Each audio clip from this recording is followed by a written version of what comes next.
Hi guys, welcome to episode 71 of my Warhammer Conquest review series.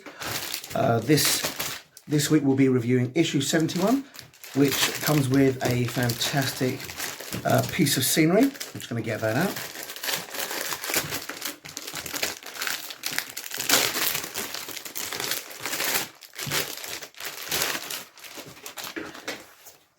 Right, let's have a look at the plastic first. As always, it's the slightly brittler quality plastic that that we've been getting for almost the entire series.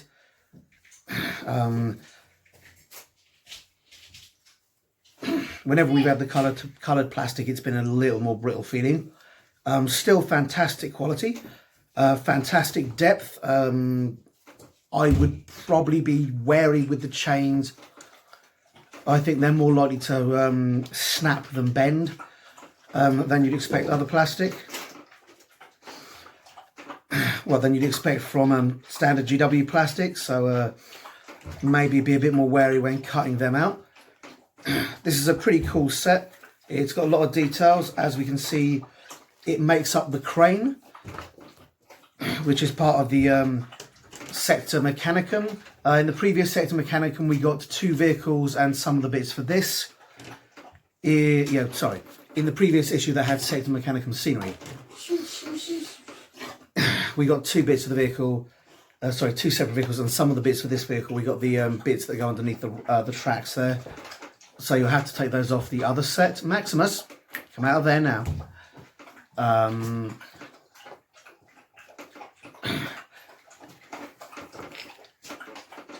So having got 2 bits of scenery off that set and 1 bit of scenery off this set, I'm not sure whether you want to divide it by 3 and say this set's worth about £10 because it's only 1 vehicle, or whether you want to say, yeah, they both had a sprue's worth each, therefore this is probably worth £15 and the other set was probably worth £15. Either way, the scenery is paying for itself. This is another issue that pays for itself. We've got some lovely Mechanicum symbols on there, some cogs. It's going to be a very detailed model. Might be a bit awkward to get inside and paint. You might want to consider painting some of the bits on the sprue just to be able to get in and around all these details. But that really is up to you guys. You can tell from the size that you can tell from the scale. You can see in the picture that it's quite a large model, and is going to provide cover for quite a large area, although it's probably not going to block line of sight for anybody being so full of holes as it is. Let's get into the magazine. As always, signed by Ian, our spiritual liege. First page deals with the Storm Talon gunship. These are pretty nifty and are available for any of the Space Marine forces. They're one of the flyers that are available. Whether you choose to, Maximus, get out from there now. Whether you choose to use them in a Primaris force is up to you. The Space Marine inside is a standard Space Marine, but it wouldn't take much modding to make him look a bit more like a Primaris, or you could just paint over the cockpit. I'm going for a win. Upstairs you are. To paint over the cockpit so you can't tell who's inside or anything like that. And it's also worth noting the Storm Talon gunship is kind of like the jet powered, but it's more like a helicopter thing with the movable wings. It's more of a VTOL gunship. There is a secondary mode which is a fighter mode with wings. They come as part of the same kit, so if you buy this but think, you know what, I prefer the wing one, you can do that as well. They both look pretty cool and they both have fairly solid loadouts. It says the Storm Talon gunship is the primary ground attack aircraft for Space Marines. Which is what you'd expect from a gunship. These supersonic vehicles support ground assaults, destroying priority targets from the sky. It goes on to say how they're incredibly vast and capable, they're great at evading enemy fire, and they can be armed with a variety of weapons and missiles. They're fairly solid. I prefer the attack ship, which has the wings. but it is entirely down to personal taste and what you want to do with your army. As always, when building a multi-part kit, if you choose to buy this, I always recommend think about what role you want it to play and then in your army, and then build it accordingly. You can magnetize a lot of the weapons, but it would be more difficult to magnetize the wings and some of the other bits, I fear, because it changes slightly depending on how you equip it.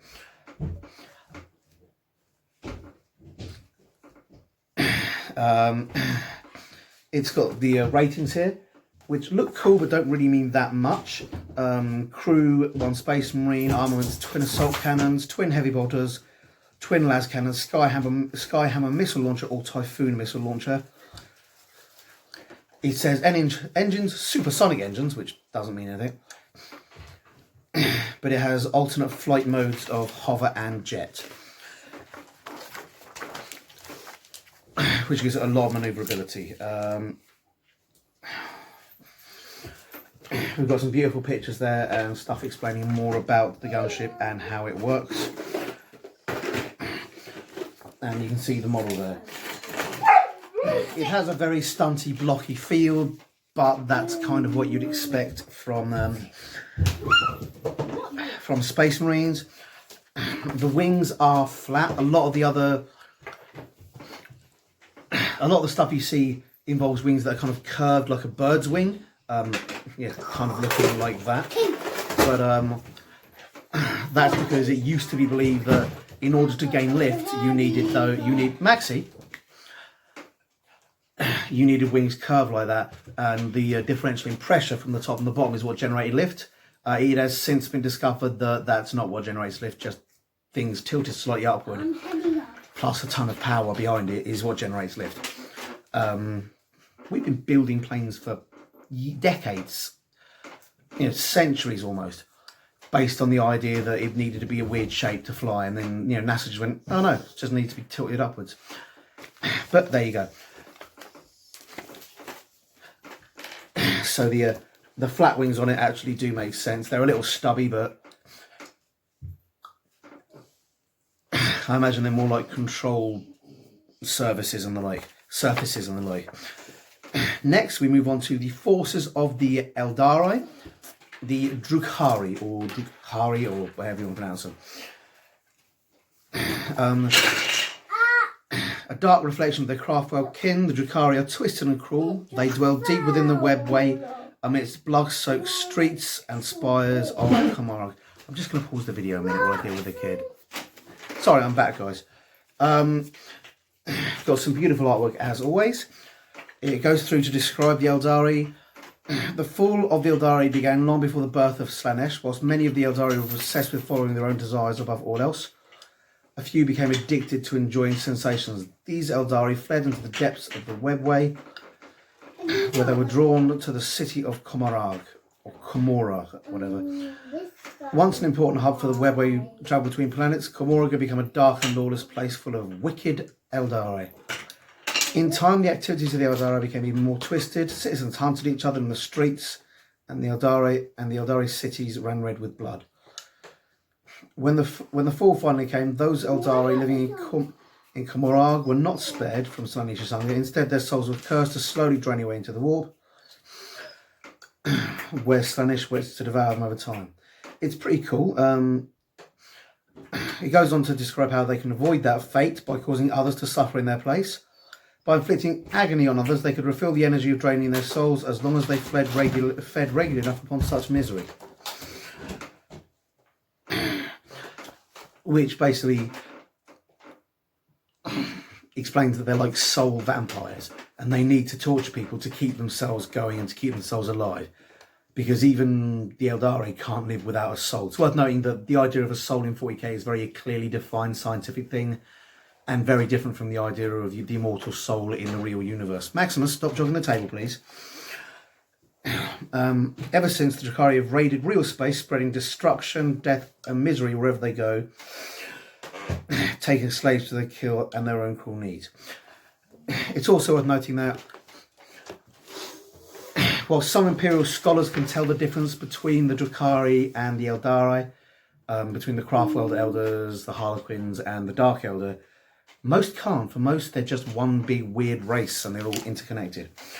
Which kind of explains why some of the nasty stuff's been attributed to the Eldar. It goes on to describe things like the homunculus covens. These twisted brotherhoods of ancient torturers and alchemists are crucial to the survival of the Drukhari race. Their mastery of science gives them power over life and death to those who deal, and those who deal with them should beware. The Cabals. Cabals are organisations somewhere between criminal cartel and pirate bands and noble houses. Cabalite forces are led by cunning and deadly leaders known as Archons, the rulers of Commorragh.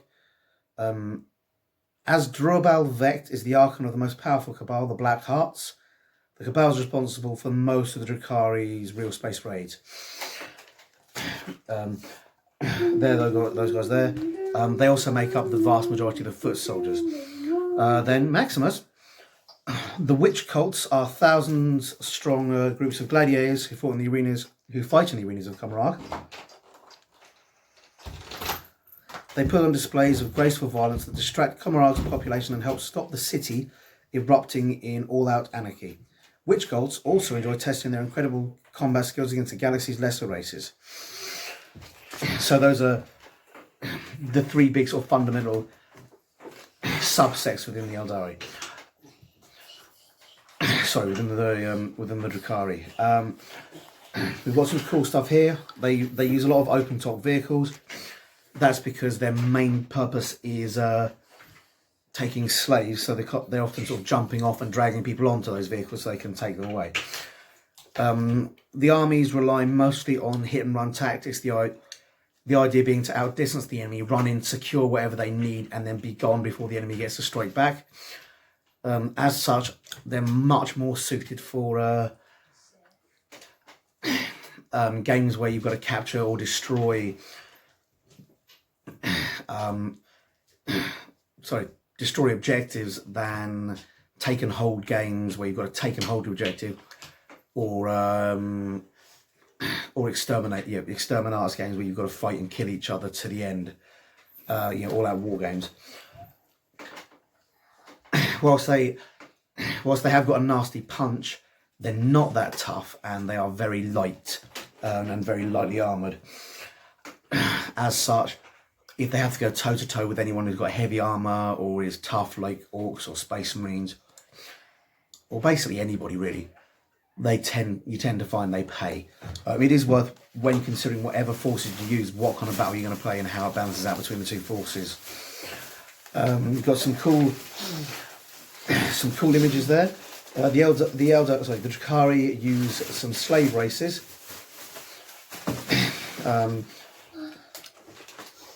And breed their own weird stuff.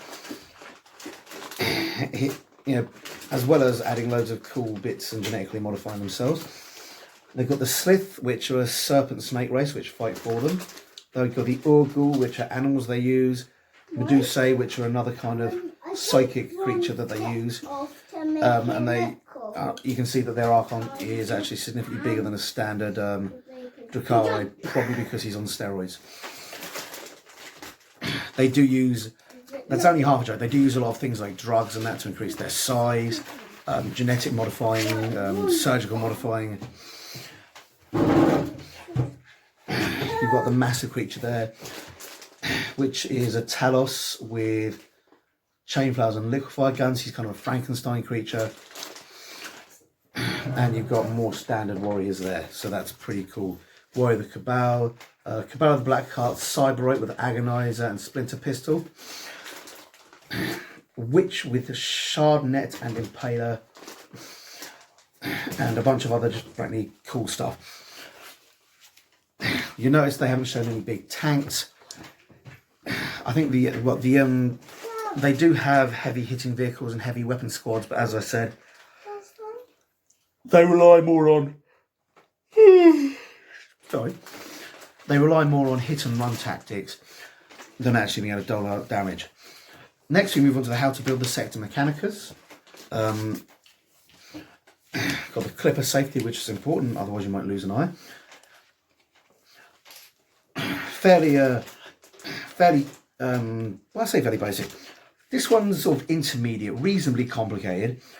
It's definitely worth going through all the actual instructions before you build it to make sure you know what goes where. And it's definitely worth building it in the order that they recommend. It does have a few optional bits. You can have a normal hook or a massive chain, a massive kind of chain claw. I think the only reason you wouldn't have the massive claw is if you wanted to use it for conversions on something else. Otherwise, it's really cool.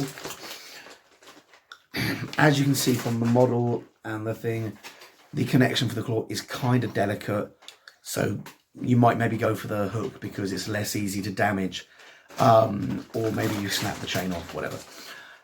But yeah, it's up to you guys. And then goes through the how to paint using a bunch of the paints you've had so far, and covering all the details and all the bits and pieces. We've got some more rules on creating detachments.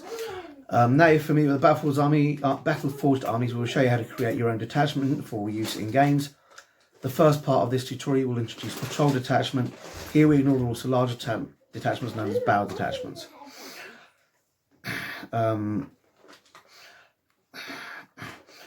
Again, it's going through all the details of how to build detachments and how your armies are organised. It's worth noting this is kind of how your armies would be organised under normal circumstances, but you don't have to stick to it. Another Battleforged detachment bit of paper.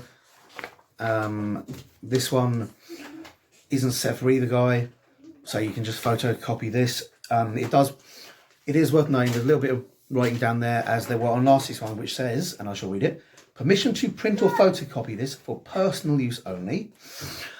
Copyright Games Workshop Limited 2019. And that basically means you can copy it and use it as much as you like for yourself. If you're running something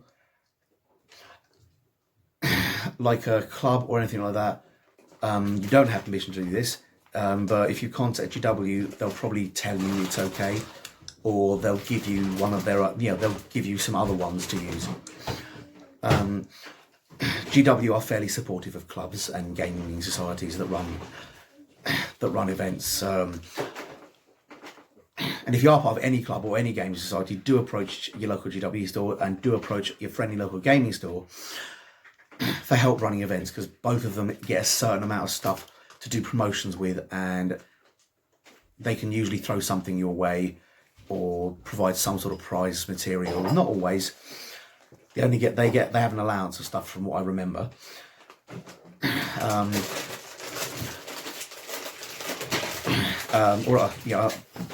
From when I used to own a shop, and that was, you get something like £200 per range or something like that of stuff we could sell, and that was on retail.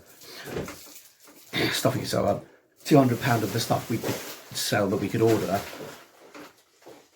to build demo kits out of, and to help as prizes for tournaments that we held, or to donate as prizes for tournaments that local clubs held, and that was pretty cool. I don't know whether they still do that now, but I can't imagine they've changed it that much. They've always been about getting the money. And nothing gets you paying like when you're playing. He goes on with some descriptions about the Sector Mechanicus crane and what you're going to do.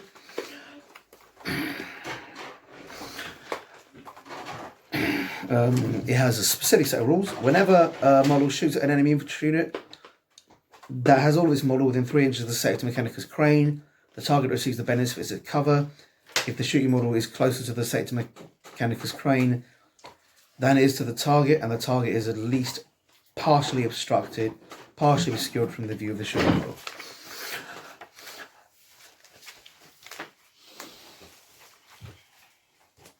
A little complex, but we've been through that before, so we kind of know what they mean. They do give a diagram to help you work it out. They then go on to mission briefing, defending Omnus. Nice little cool story there as always. And again, a high ground. You're using all 3 battle mats, with the centre one having objectives and the 2 outside ones being able to set up as you want. You're able to build your armies. Both players must create a battle forged army with a maximum power rating of 40, which you should be able to do by now. You roll off. The winner chooses their deployment zone, and their opponent gets the opposite deployment zone.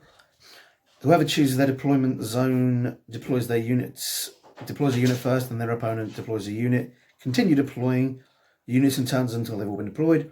The player who finishes deploying their unit first takes the first turn. And the victory conditions are: player 1 gains 1 victory point for each objective marker they control at the end of the game. The first player to eliminate... players gain a victory point, 1 victory point for each... misread it there. For each objective marker they control at the end of the game. So it is worth noting, you can control no markers for the first 4 rounds, and then rush in and grab them all in the last round, which is a legitimate tactic, so be aware of it. The first player to eliminate an enemy unit gains 1 victory point. Eliminate the enemy warlord gains 1 victory point, and the game lasts for 5 rounds. So that's another fairly standard one. Still,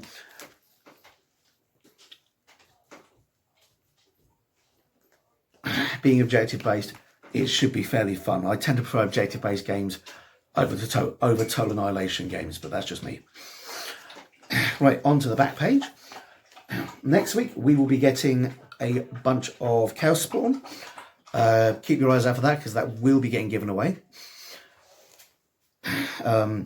The issue there is going to cover Chaos Spawn, obviously. Discover the Gene Stealer cults, which are one of the more interesting parts and older parts of GW.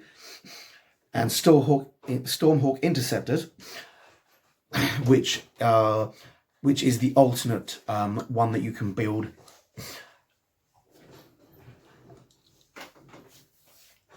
out of the kit for the... my brain has failed, so I'm actually going to have to check it. It's the alternate model available in the Storm Talon gunship. I have a Stormhawk Interceptor. I do prefer them, but that's just me. After that, we've got technical paints. We've got Nihilak Oxide and Nurgle's Rot. It's only going to be another 2 paint issue, so that's going to be a less value for money one. Although the technical paints are worth more and do a lot of really cool stuff. So I personally think it's still worth getting them. And the value for money cost will be the value for money will be a lot closer than standard paints. And that issue, which is issue 73, will be covering what to do with Nurgle's Rot and Nihilaka Oxide. Discover Imperial Knights. You want to read that one. Imperial Knights are amazing. And new stratagems for your game. So that's another issue where the stuff in it is really stuff you want. So it kind of balances out for the technical paints. So stay tuned for that one. I hope you guys enjoy that. No competition this week. It is worth noting that the Mortal Realms one's come out. I've already done a preview of that by myself. I might do another one with my daughter, who I actually bought this copy for because she's collecting undead.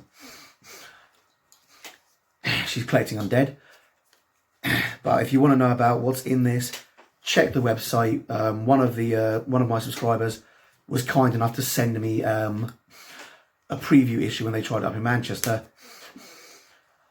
so you can already see what's in this issue, what's in this episode, and how cool it is.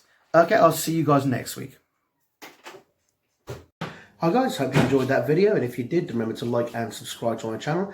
I'm also on Facebook and Twitter. Not sure why, but I am. So if you like it, see me there, and please tell your friends. Thanks very much. Bye.